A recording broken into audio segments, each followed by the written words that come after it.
تھانہ عثمان والا کے علاقے راجوال میں ہوئی جرم کی ایک اور داستان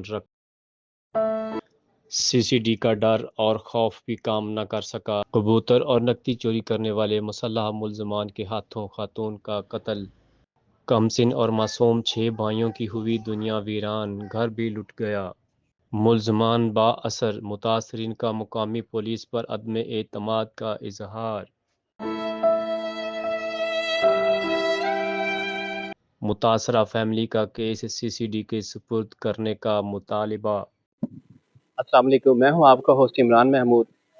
آج ہم ایریا تھانہ عثمان والا کی نواحی سرحدی گاؤں راجوال میں موجود ہے، جہاں پر 4 روز قبل ایک خاتون کو دوران واردات فرزانہ بی بی کو زخمی کر دیا گیا تھا، جہاں پر کچھ ملزمان گھر کی چادر اور چادر کا تقدس پامال کرتے ہوئے گھر کے اندر داخل ہوئے اور وہاں پر آ کر انہوں نے جو کبوتروں کی چوری کیا، اور پھر اس کے بعد جو گھر میں کچھ نقدی اور طلائی زیورات پڑے ہوئے تھے، جو ایک بھینس کی مالیت تھی جو ایف آئی آر کے مطابق 4.5 لاکھ بتائی جاتی ہے، وہ بھی انہوں نے چرا لی۔ اس کے بعد پھر جب خاتون خانہ نے چوروں کو پکڑ کر مزاحمت کی تو انہوں نے ان کو بلا کسی تردد کے فائرنگ کر کے زخمی کر دیا، طبی امداد کے لیے جنرل ہاسپٹل میں منتقل کر دیا گیا، جہاں پر 4 روز گزرنے کے بعد فرزانہ بی بی زخموں کی تاب نہ لاتے ہوئے خالق حقیقی سے جا ملی۔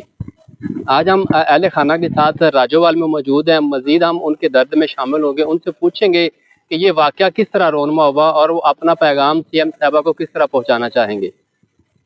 جی، میں اس وقت فرزانہ بی بی کے اہل خانہ کے ساتھ موجود ہوں۔ یہاں پر کل خانی کا بھی جو سلسلہ ہے وہ بھی جاری ہے، اور میرے ساتھ جو فرزانہ بی بی کی بہنیں ہیں، ان کا خامد ہیں، ان کے بچے ہیں، اور یہاں کے جو دیہی علاقے کے جو لوگ ہیں وہ بھی موجود ہیں۔ ہم مزید ان سے بھی جانیں گے کہ ان کا اس بارے میں کیا کہنا ہے اور وہ سی ایم صاحبہ سے اپنا موقف کس طرح بیان کریں گے۔ کیا نام ہے بجے آپ کا؟ میرا نام نصرت ہے۔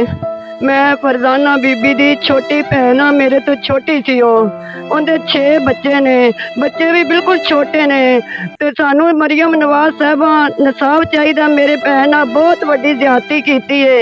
ایک بھرا نے میری بہن دے انج ہاتھ اتے کیتے نے، دوسرے بھرا نے رکھ کے گولی نزدیک لائی ہے کہ آواز باہر نہ جائے۔ میری بہن نے گردن تو پھڑی رکھیا انہوں نے آخیا میں تانوں سیان لیا ہے، انہیں جدو کیا میں سیان لیا، میری بہن نو ویر مار دیتا ہے، سارا کچھ میری بہن دا لٹ کے بھی لے گئے نے، گھر دی کوئی چیز تو تکر کے کبوتر ککڑیاں تک نہیں چھڈیاں۔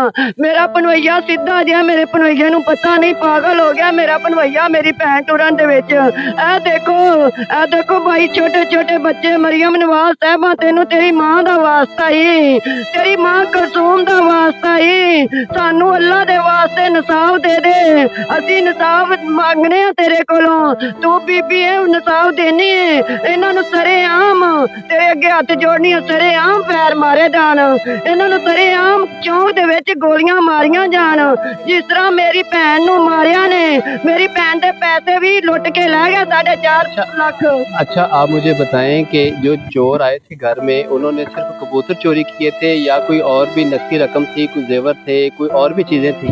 4.5 لاکھ پیسے سی تے والیاں سی انہاں کناں دیاں، انہیں پیسیاں دے نال ہی رکھیاں سی، کناں چ نہیں سی رہیاں، انہیں سیو الماری دے وچ پیسیاں دے نال رکھیاں نے، پیسے والیاں بھی سی، انہوں نے بیس بیچی سی، انہیں پیسے رکھے سی، مکان بنانے سی، ویکھو تسی مکان انہاں دے تے ٹرنک دے پیسے وہ بھی لے گئے نے، پیسے بھی لے گئے نے، والیاں بھی لے گئے نے، اتنا تک کرے کہ کبوتر چیل ککڑ سی ہوندے مہنگے والے وہ بھی لے گئے نے، کوئی چیز گھر دی نہیں چھڈ کے گئے، کوئی انہاں نقاب نہیں سی کیتے، کوئی انہاں ماسک نہیں سی لائے، سارے عام آئے نے، سارے عام منہ آئے نے، انہوں نے آخیا تم بچے نے تے تو اچھا، میرے ساتھ فرزانہ بی بی کی دوسری بہن بھی موجود ہے، مزید ہم ان سے جانتے ہیں کہ وہ کیا کہتی ہیں۔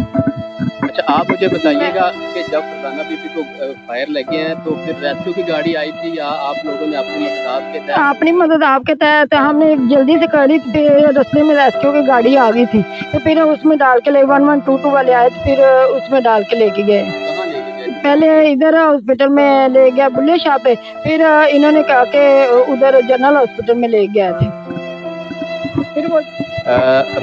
ہم فرزانہ بی بی کے خامد جن کی مدیت عبدالواحد کی مدیت میں تھانہ عثمان والا میں مقدمہ بھی درج کیا گیا ہے، ہم ان سے جانیں گے کہ وہ کیا کہتے ہیں۔ جی بھائی عبدالواحد صاحب، میں کوئی نہیں کہا، میں ساری شہر لے گئے، نہیں رہے گا میری بیوی دو بیان دے گی جی انہیں تو پتہ چاہیے میں تو حق چاہیے حق جو میرا اللہ آنا حق منگنا وہ منگ تے میرے پیسے 4.5 لاکھ روپیہ میں نہ تھے وہی لے گئے نے ٹومبا سے کناریاں وہ بھی اتنے سی وہ بھی لے گئے من تو یہ نہیں پتا بھی رکھی کتے کتے چیز سی کتے کتے میں نہ مینوں کو پتا بھی اتنے ملیامے تو وہ یہ لیا نہیں سی کسی منوں وہ یہ سارا کوئی کرتی سی میرا دیکھ بھال من تو پتا ہی کون نہیں سی کہڑے منوں لیا نہیں شاید کہڑے منوں نہیں آٹا دانا ہر شے وہی لیا نہیں میں تو اصل کو پتا نہیں بھی کدھروں شے منگنی تے کدھروں نہیں دینی تے نکے نکے میرے بچے بول دیتے نے ماں دیتے نے نا اللہ مینوں انصاف دینا چاہیے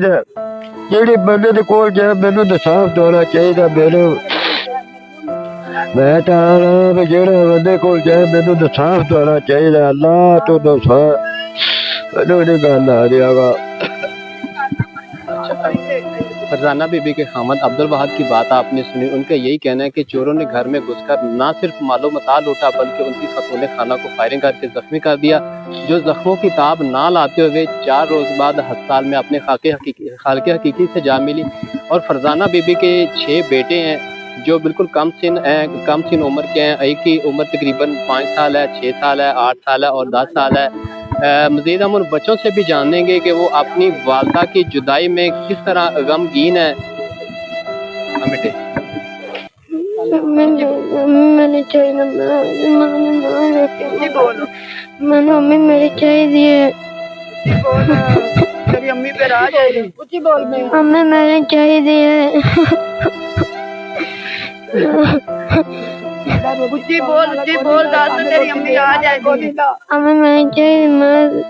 میں کسی کار سوتا امی میری چاہیے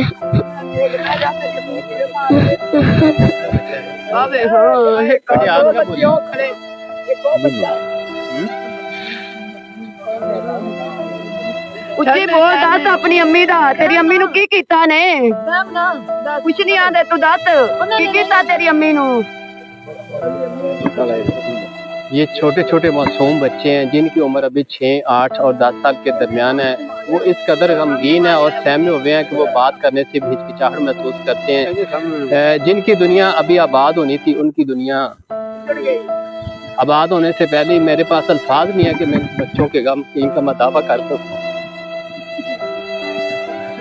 ساڈا مسائل نے تے میں باہر ستا صاحب دے برامدے دے وچ جس وقت واردات ہوئی ہے پہلے موٹر سائیکل آئی ہے موٹر سائیکل نے گھر تو تھوڑی دیر روک گئی ہے اس تو بعد یہاں گھر بلب جگہ انہیں باہر کسی واش روم واسطے گئی ہے بی تو واش روم واسطے گئی ہے تو انہیں ویکھیا بھی میرے گھر چور آئے نے وہ ایک بندہ اندر وڑ گیا انہیں پھر شور مچایا بھی مینوں چور پائے گا میں جو گھروں اٹھیا وہ شور مچا جی جب میں دروازے گیا اس دیر فائر ہو گیا جب فائر ہوا اس دے انہیں شور کیتا بھی مینوں فائر لگ گیا میں پھر منٹ ایک آدھے گھر روک گیا بھی انہوں کو ہتھیار ہے ہو سکتا مینوں نقصان نہ پہنچاواں اس تو بعد جب میں باہر نکلا انہیں دیوار تو چھالاں مار دیتی نے یہ دوڑ کر اسی آئے ہیں وہ گری پئی انہوں فائر لگا جی پھر 112 تے کال کی 15 تے کال کی تو انہوں ہسپتال پہنچایا ساری یہ گزارش ہے بھی یہ ایک ظلم ہوا زیادتی ہوئی ہے یہ انصاف ہونا چاہیے یہ کوئی چوری نہیں ہوئی ہے ایک ظلم ہوا ہے یہ ایک چوری یا کوئی مال کا کوئی مسئلہ نہیں جی ایک جان گئی تو جان جی اس تو بعد کوئی چیز قیمتی نہیں ہوتی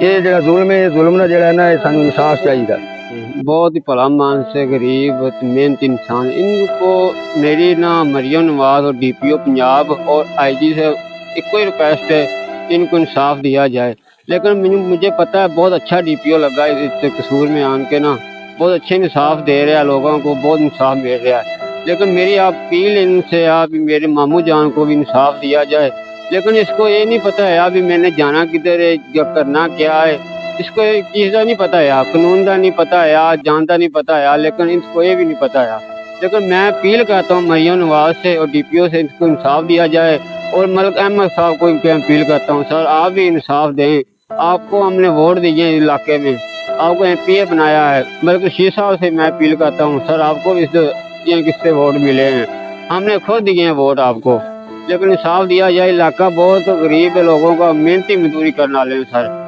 لیکن اس کو پاس टाइम नहीं है इसके पास अभी जाके अदालतों में या कचहरियों में जाके अपना टाइम है, इसके पास इतना टाइम नहीं है।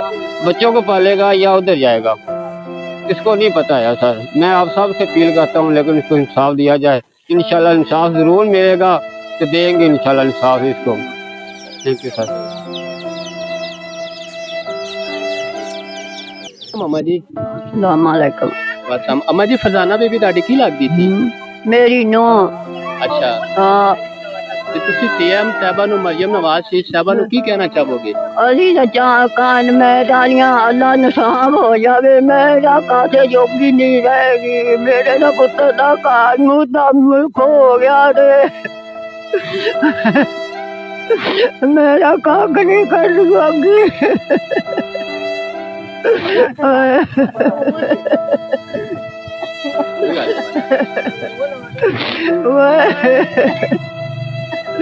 ਮੇਰਾ ਪੁੱਤਰ ਦਾ ਬਦਲਾ ਮੈਨੂੰ ਇਨਸਾਫ ਚਾਹੀਦਾ ਹੈ ਮੇਰੇ ਪੁੱਤਰ ਦਾ। ਵਾਲੇਕੁਮ ਸਲਾਮ ਜੀ। ਮਾਂ ਜੀ ਤੁਹਾਡੀ ਕੀ ਲੱਗਦੀ ਸੀ ਫਰਜ਼ਾਨਾ? ਮੇਰੀ ਧੀ ਹੈ, ਮੇਰੀ ਪੁੱਤਰ ਧੀ ਹੈ। ਹਾਂ, ਅਸੀਂ ਕਾਂ ਜੋਗੇ ਨਹੀਂ ਹੈਗੇ। ਪੁੱਤਰ ਇਨਸਾਫ ਸਾਨੂੰ ਚਾਹੀਦਾ ਹੈ, ਤੁਸੀਂ ਇਨਸਾਫ ਕਰੋ। ਹਾਂ, ਸਾਨੂੰ ਇਨਸਾਫ ਚਾਹੀਦਾ ਹੈ ਕਿ ਜੇ ਸਾਨੂੰ ਇਨਸਾਫ ਦੇ। ਮਤਲਬ ਮੈਨੂੰ ਨਾ ਨਹੀਂ ਆਉਂਦਾ, ਮੈਨੂੰ ਇਨਸਾਫ ਚਾਹੀਦਾ ਹੈ। ਹਾਂ, ਨਜਮ ਨਿਆਜ਼ ਮੈਨੂੰ ਨਾ ਨਹੀਂ ਆਉਂਦਾ ਕਿ ਜੇ ਅੱਲਾ ਦਾ। क्या नाम है? मेरा नाम अब्दुल खालिक है। अब्दुल खालिक। हाँ जी, क्या कहना चाहेगी, क्या हुआ था आपकी वालदा के साथ? मैं अंदर सो रहा था तो अचानक अम्मी मेरी मैनू आवाज़ां मारदी थी ते मैं नींदर च सां ते मैनू आवाज़ां मारदी तो ਇਹੋ ਹੀ ਗੱਲਾਂ ਕਰਦੇ ਰਹੇ ਤੇ ਮੈਂ ਜਦੋਂ ਅੰਦਰ ਵੜਨਾ ਤੇ ਮੇਰੀ ਮਾਂ ਤੇ ਮੈਨੂੰ ਦੋ ਚੋਰ ਨਜ਼ਰ ਆਉਂਦੇ ਨੇ, ਅਖਤਰ ਤੇ ਮੁਬਸ਼ਰ। ਮੈਨੂੰ ਨੀਂਦਰ ਨਹੀਂ ਆਉਂਦੀ ਉਦੋਂ ਦੀ ਤੇ ਮੇਰੀ ਮਾਂ ਬਸ ਮੈਨੂੰ ਮੇਰੀ ਮਾਂ ਦੇ ਦਿਓ, ਜਿਹੜਾ ਕੁਝ ਚਾਹੀਦਾ ਸਾਰਾ ਕੁਝ ਲੈ ਲੈ, ਮੇਰੀ ਮਾਂ ਮੈਨੂੰ ਦੇ ਦਿਓ, ਕੋਈ ਮੈਨੂੰ ਕੁਛ ਨਹੀਂ ਚਾਹੀਦਾ। मेरी हले उम्र 18 साल हले ने देखनी सी खुशी दे गांव में सिर्फ मिले खुशी नहीं ऐसे दे सके। बशर ने गोली मारी, अख्तर ने फड़ी रखा सो।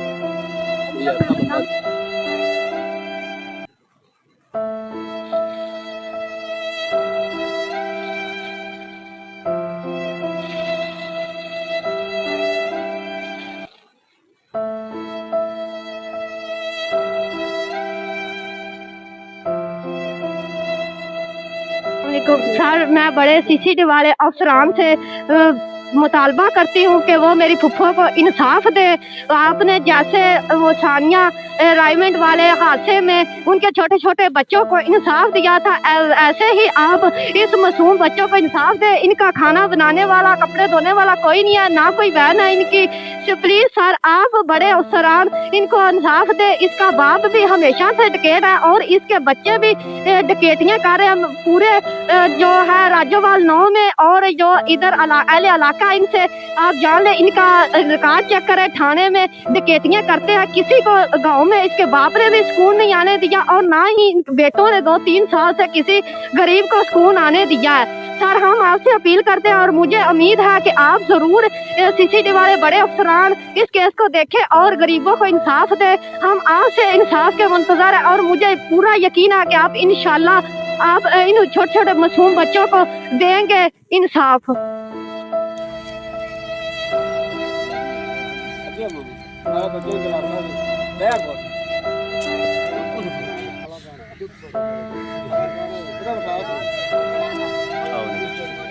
तेरी माँ ने नहीं आना, माँ ने नहीं आना पुत्र, वो अल्लाह को चली गई है, वो अल्लाह को चली गई, तेरी माँ नहीं आ सकती। मेरा बच्चा चुप कर जाओ, माँ ने नहीं आना, चुप करो, अल्लाह को चली गई है, चुप करो, मेरे बच्चों। साथ फरजाना बीबी का जो बड़ा बेटा है अब्दुल इस्लाम, हम उनसे भी पूछेंगे कि उनकी वालदा के बारे में उनका क्या कहना है और इस सारे केस में पुलिस का क्या तांवर रहा है। मैं लाहौर रहता था, यहाँ पे मेरी मम्मा रहते हैं। मैं लाहौर काम करता हूँ तो मैं वहाँ पे हॉस्पिटल में रहा हूँ अम्मी अपनी के पास। वहाँ मेरी अम्मी की बहुत बुरी तकलीफ रही है, उसे गोली इस तरीके से वजी हुई थी जो बच नहीं सकती थी। डॉक्टर हमें तसल्लियां देते थे ये बात जाएगी, मगर हमें नींद नहीं रही। 4 दिन वो बोलती रही है, यही कहती रही है ये अख्तर ते मुबशर की गई बल्ले उन्हें नाम पुठा भल्ली से एक दिन आती सी बा मैनू अत्ती ने फड़ी रखा, भल्ली ने गोली मारी, उन्हें ना सीधे नहीं आउंदे सी, उन्हें दो ने मारी सी गोली, एक ने फड़ी रखे एक ने गोली मारी, उन्हें बाहर समान सट्टा, बाहर 2 जने खड़े रहन।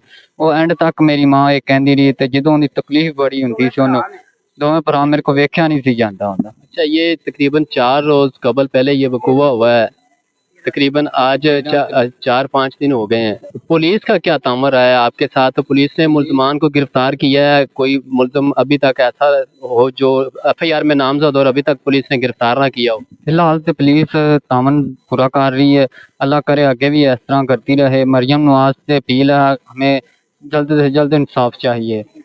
DPO से भी अच्छा, आपकी वालदा को साल हुए खालकिया की से मिले, आज तकरीबन दूसरा दिन है। उसके बाद आपकी वालदा की वफात के बाद आपका पुलिस का कोई IO या SHO या कोई ऐसा ऑफिसर आपके पास पहुंचा है? नहीं, कोई भी नहीं, यहाँ तक कोई भी नहीं आया। हम खुद गए वहाँ पे, हमने कहा हमें मुजलम दिखाओ जिन्होंने मेरी अम्मी को गोली मारी थी। वो हम खुद जाके देखें, वो अंदर बिस्तरों में इस तरह फिर रहे थे जैसे वो अपने घर में रहते हैं। अच्छा, आपका कहना है कि पुलिस ने, ये एक बहुत बड़ा ब्लेम है पुलिस पे कि पुलिस ने जो 302 के मुल्जमान हैं उनको पुलिस ने अरेस्ट किया हुआ है, लेकिन उनको थाने में रखा हुआ है मेहमानों की तरह। ये एक बहुत बड़ी बात होती है कि अगर आप किसी मुल्जम को आप पुलिस पे ब्लेम करें कि पुलिस ने मेहमानों की तरह रखा हुआ है। उनको सही देखभाल उन्होंने भी वो है अंदर थाने में, हम देखने गए तो सही थाने में सी, जेल च सी, ते बाकी अभी तक उन्होंने उनके साथ कुछ भी नहीं किया, तलब कुछ भी नहीं किया। आपने फरजाना बीबी के बेटे अब्दुल इस्लाम की बात सुनी, उनका ये कहना है कि पुलिस ने जो हमारे मुल्जमान है जिन्होंने हमारी वालदा को दौरान वारदात जख्मी किया, उसके बाद वो हॉस्पिटल में चल बसी, उन्होंने अभी तक उनकी इंटेरोगेशन को अभी तक शुरू ही नहीं किया और उनको मेहमानों की तरह इलाकों में रखा हुआ है। हमारे साथ इस वक्त अहले इलाका भी मौजूद है, हमारे गाँव के नंबरदार साहब मौजूद है। मजीद हम उनसे जानते हैं कि इस बारे में वो क्या कहते हैं। हमारी सिर्फ अपील है कि हमारे साथ मरियम नवाज और IG की अपील है कि इनके साथ इंसाफ और मेरिट होना चाहिए। चले हमारे साथ कुछ और भी इलाका की मौजूद है, मजीद हम उनसे जानते हैं कि वो क्या कहेंगे।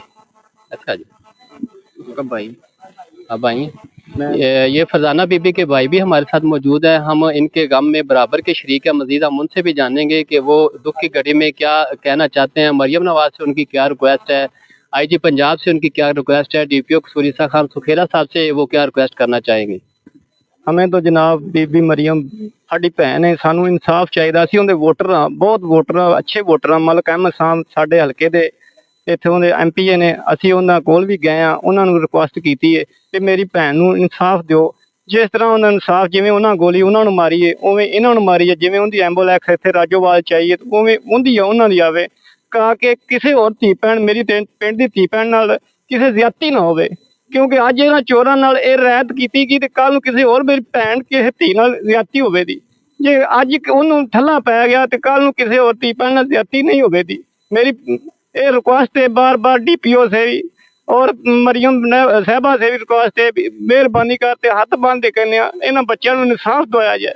मलिक अहमद साहब से भी असीं बहुत सपोर्टर होंदे इस हलके दे, उन्होंने भी रिक्वेस्ट है भी इंसाफ जरूर दो ताकि कल किसी ना होर नाल गरीब नाल ज्यादती ना होवे। इन्ने जोगे नहीं है, मेहनत मजदूरी करने वाले ने, इन्ने जोगे पैसा लाने वाले नहीं है।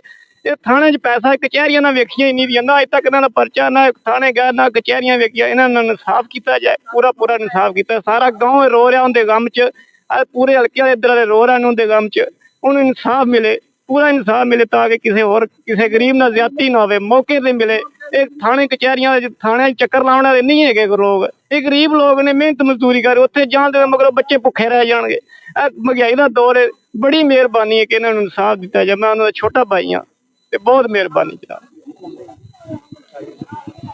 जी। आपने मरहुमा फरजाना बीबी के भाई बहनों और उनके खामत और बच्चों की भी बात सुनी। उनका यही कहना है कि CM साहबा मरियम नवाज शरीफ, IG साहब डॉक्टर उस्मान अनवर साहब, DPO कसूरी खान सुखेरा साहब, हम उनसे तवक्का करते हैं कि वो हमें इस दुख की इस घड़ी में हमारे साथ पूरा मुदावा करेंगे और मुल्ज़मान को कैफ़े किरदार तक पहुँचाने में अपना अहम किरदार अदा करेंगे।